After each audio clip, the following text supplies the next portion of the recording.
Go out to your car right now, lift the boot carpet or reach in behind the back seat and look for a small black box about the size of a paperback with a stubby aerial lead plugged into one end. Found it? Good, because that little box is a mobile phone you never asked for.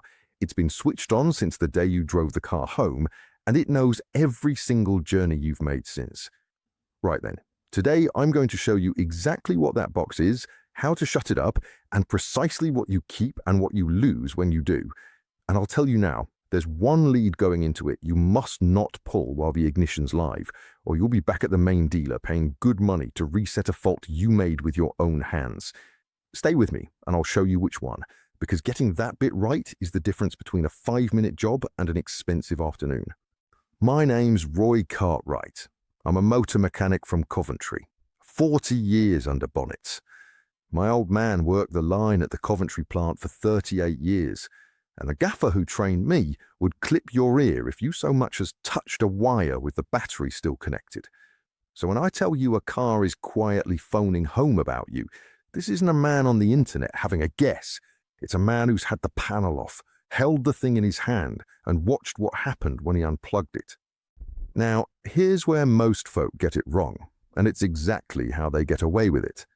You go into the screen on your dashboard, you find the little menu that says location or data sharing, you switch it off, and you sit back thinking you've dealt with it. You haven't, not even close. That box has its own SIM card in it, same as your phone, its own aerial on the roof or the rear screen, and its own feed off the battery. It does not care one bit what your dashboard menu says. It phones home over the mobile network whether you've ticked the box or not. And the reason it never turns up on a bill, the reason you never got a letter asking your permission, is a thing I'll come back to at the end, because that's the part that really turns your stomach once you understand it. Let me put it to you the way it was put to me. You know the old story about the frog in the pot? Drop a frog in boiling water and he's straight back out, gone. But put him in cold water and warm it up slow, degree by degree, and he'll sit there till it's too late. That's us, mate. That's exactly us with these cars. It started years back with one system that let you ring a call center if you broke down. Harmless enough, everybody thought it was clever. Then it was remote unlocking off an app. Then live traffic. Warmer and warmer, one feature at a time, and nobody jumped out of the pot. Now, every car on the forecourt has a box in it that tracks you as standard, and we all just climbed in and let them turn the heat up. So let me give you the proper name for what we're going to do about it. I call it the quiet disconnect. No smashing, no cutting, no bodge that'll bite you later. Just finding the thing, testing what it actually controls, and deciding for yourself, like a grown man who paid for his own car, whether it stays switched on. Here's how it's done, and none of it needs a diagnostic laptop. The box is called a telematics unit. The trade calls it the TCU. On most cars, it lives in one of 3 spots: tucked behind the rear seat trim, up under the dashboard behind the glove box, or in the boot near the side panel. If you haven't the faintest idea where yours is, you don't have to guess anymore.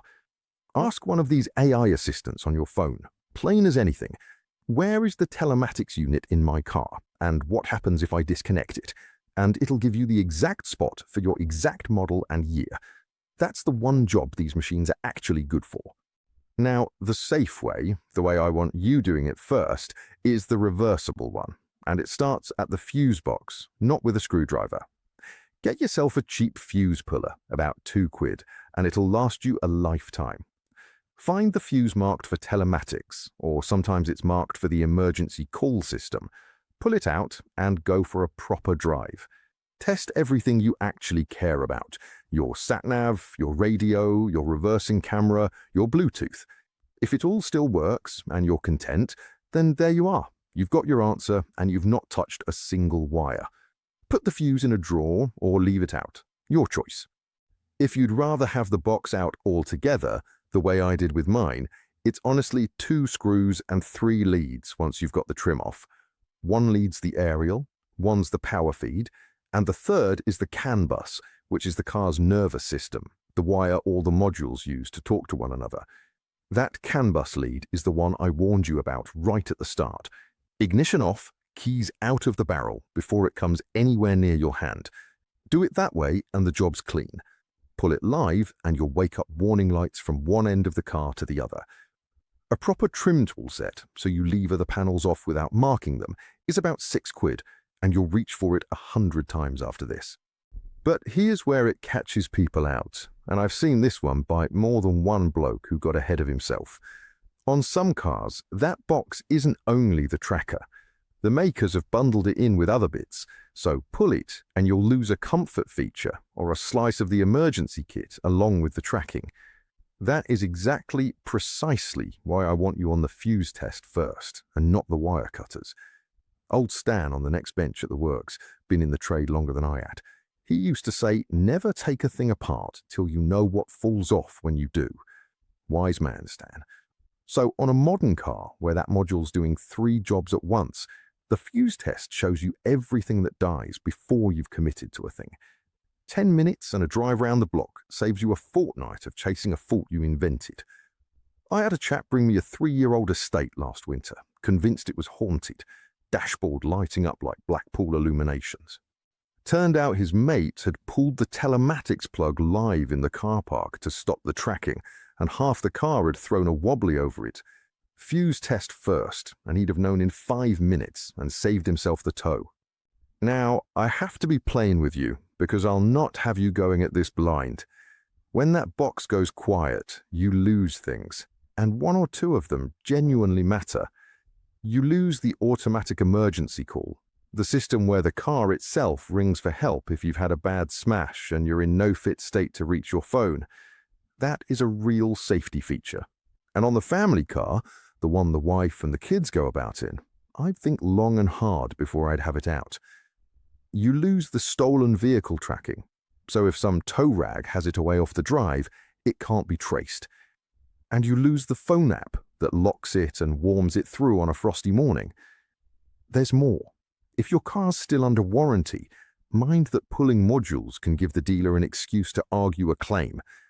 And if it's on lease or on finance, hear me clearly. It is not your car to modify, so leave it be until it is. For a great many of you, the honest answer is the fuse test, a proper look at what you'd be giving up, and then the fuse goes back in. I'm a mechanic, not a lawyer, and this is your decision to make, with your eyes open, not mine to make for you.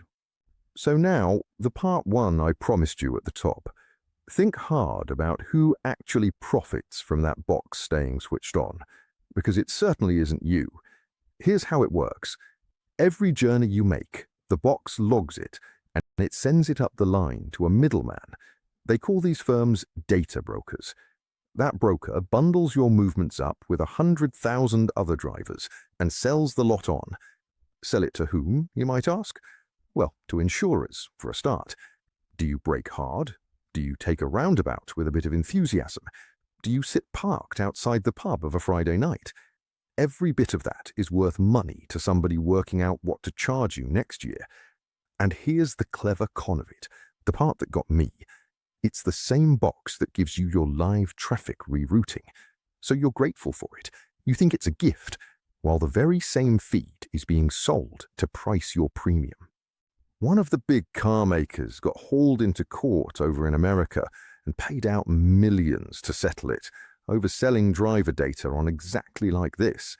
That's not me spinning you a yarn. That's a matter of public record. Look it up yourself. And it isn't only the insurers. That box keeps a running history of where you've been and when.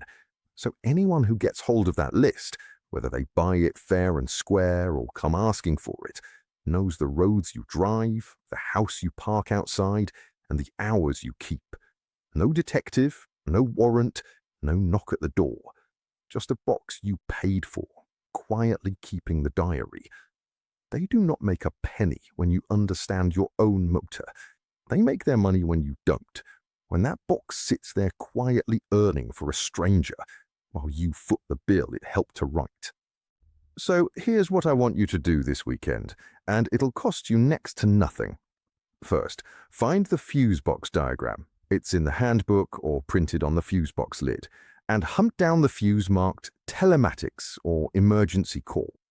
Second, decide, honest with yourself now, that you know what it does, fuse test or leave it be. Third, whatever you land on, ignition off and keys out before you touch a single thing. And fourth, write to your MP in plain, calm words that an honest man's journeys shouldn't be sold off to strangers because of a box he never knowingly agreed to. And while you're at it, tell whoever you're buying your next car from that you want to know, in writing, what data it collects and who it's sold to. Make them say it out loud on the forecourt. These things get written quietly into law while nobody's watching, and sold quietly on a forecourt while nobody's asking. A bit of daylight is the one thing they can't survive. Now, do me a favor down in the comments. Tell me the make and the year of your car, and whether you managed to find the box. I read every single one, and I want to see with my own eyes just how many British cars on this island have got one of these things fitted as standard and never said a word about it. Next time, I'm going to show you the little camera now pointing back at your own face, fitted as standard to every new car sold in Britain since last year, the one that watches your eyes to judge whether you're tired and quietly keeps a record of what it sees.